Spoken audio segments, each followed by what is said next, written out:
Picture this. You are literally at the absolute edge of your physical limits. You're completely alone, stranded in a hostile, unforgiving environment. And your mind is starting to accept that, well, this is it. This is the end. But then, something impossible happens.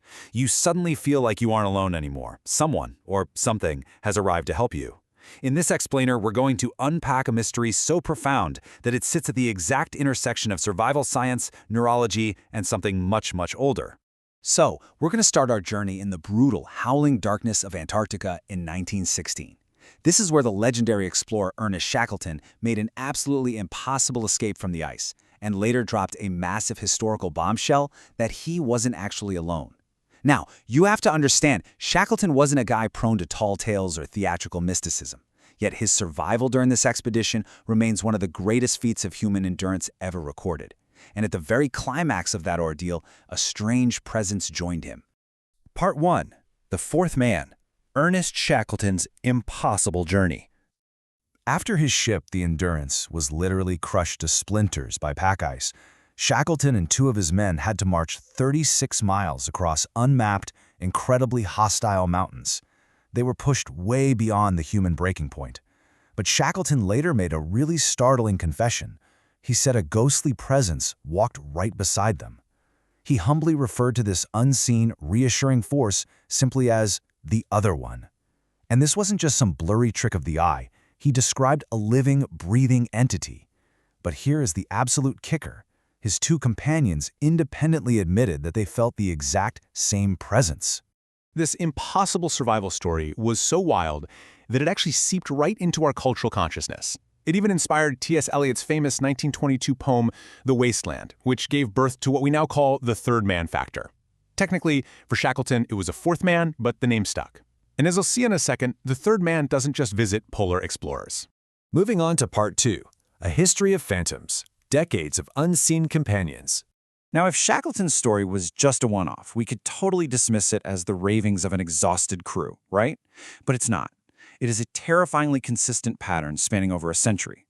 We go from Shackleton in 1916 to aviator Charles Lindbergh in 1927, who heard friendly phantom voices in his cockpit while flying solo over the Atlantic. Then we jump to mountaineers in the 1980s, right up to survivors of modern urban disasters like the World Trade Center collapse on 9/11. The circumstances completely change, but this phenomenon, it flat out refuses to go away. And these encounters are incredibly specific.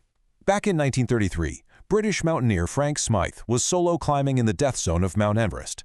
He was so absolutely certain that another person was climbing right alongside him that he actually stopped, reached into his pocket, and instinctively broke off a piece of mint cake to share with his invisible companion.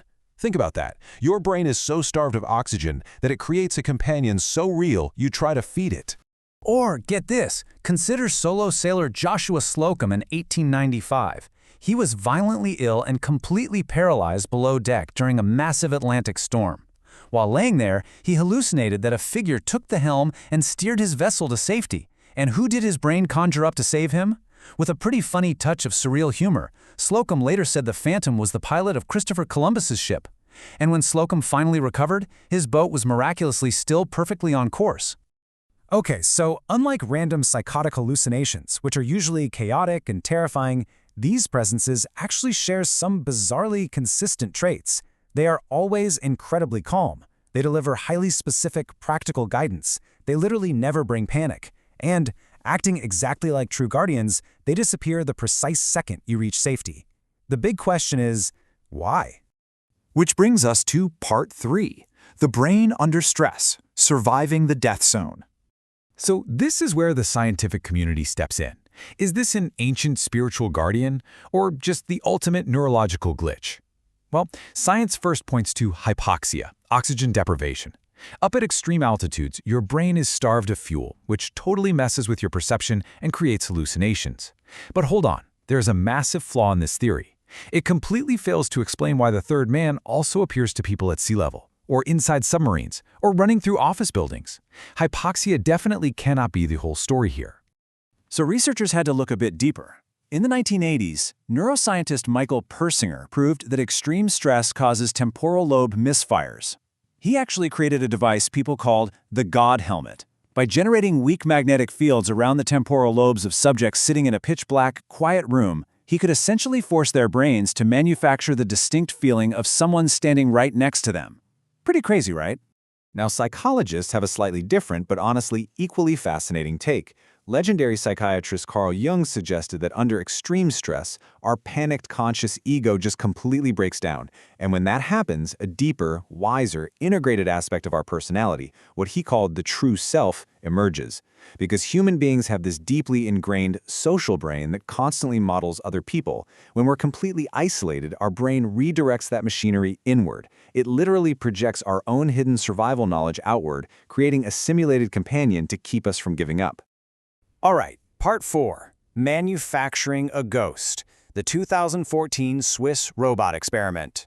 Let's fast forward to 2014 to this absolute blockbuster of a laboratory experiment where scientists literally manufactured a ghost. A team in Switzerland set up a brilliant test. Step 1, a blindfolded subject moves their hand and a robotic arm behind them touches their back at the exact same time. Total synchronization. Step 2, they introduce a tiny 500 millisecond delay. Step 3 is where it gets absolutely crazy. The brain's spatial processing completely misfires.